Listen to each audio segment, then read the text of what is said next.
हम सभी जानते हैं कि व्यक्ति का मन बहुत चंचल होता है।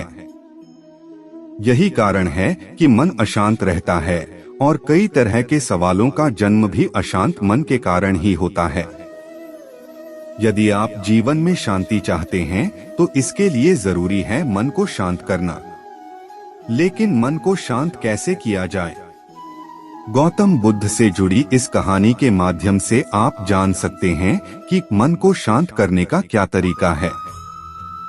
इसमें भगवान गौतम बुद्ध द्वारा मन को शांत करने के आयामों के बारे में बताया गया है। जानते हैं इस कहानी के बारे में, जिससे आपका जीवन बदल जाएगा। एक बार एक लड़का गौतम बुद्ध के पास जाकर कहता है, मेरे जीवन में बहुत अशांति है, कृपा करके आप मेरा मार्गदर्शन कीजिए जिससे कि मैं इस अशांति से छुटकारा पा सकूं। गौतम बुद्ध लड़के से जीवन की अशांति का कारण पूछते हैं।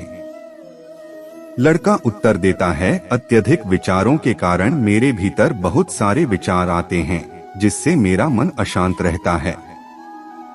बुद्ध मुस्कुराते हुए कहते हैं, ऊपर आकाश की ओर देखो और बताओ कि तुम्हें सूर्य दिख रहा है।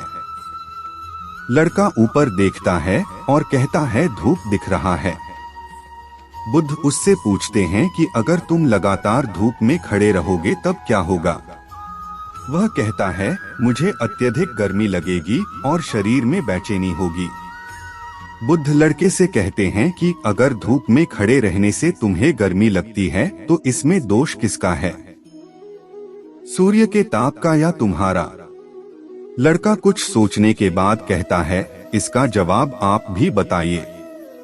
बुद्ध कहते हैं, सूर्य का काम है ताप देना और ताप का काम है गर्मी लगना। ऐसे में तो दोष तुम्हारा ही है कि तुम धूप में जाकर खड़े हुए जिससे कि तुम्हें गर्मी लगी। तुम्हें अगर शीतलता चाहिए तो तुम्हें छांव में रहना होगा। ठीक इसी तरह चंचल मन का भी स्वभाव होता है विचारों और भावनाओं को जागृत करना। विचार क्षण भर के लिए होते हैं, लेकिन विचार से पैदा हुई भावनाएं देर तक टिकी रहती हैं। लेकिन यह तुम्हें निर्णय लेना है कि तुम्हें विचार और भावनाओं के साथ चलना है या अलग दिशा बनानी है। बुद्ध कहते हैं, मन को शांत करने के लिए तन के आयाम पर काम करना सबसे आसान तरीका है। शरीर के स्तर पर हमारी कर्मेंद्रियां और ज्ञानेंद्रियां है। कर्मेंद्रियां कर्म और ज्ञानेंद्रियां ज्ञान से जुड़ी होती है। इससे हम अपनी संवेदनशीलता को बढ़ा सकते हैं। यानी हम जो भी काम करें उसे आनंद के साथ करें। मन के आयाम से हटकर तन के आयाम पर जाने से ही तुम्हारा चित्त शांत होगा। ऐसा करने से तुम मन के आयाम से हटकर शरीर के आयाम पर आ जाओगे। ठीक उसी तरह जैसे तुम धूप से हटकर छांव में आ सकते थे। मन के आयाम से हटने पर तुम्हारी जागरूकता तन पर आ जाएगी। जब तुम तन के आयाम पर काम करोगे तब तुम्हारा चित्त शांत होगा। इसलिए हर काम को तन के आयाम पर करने से मन स्वतः शांत हो जाता है। लड़का बुद्ध से कहता है, अपने भीतर के सुर को कैसे सुने?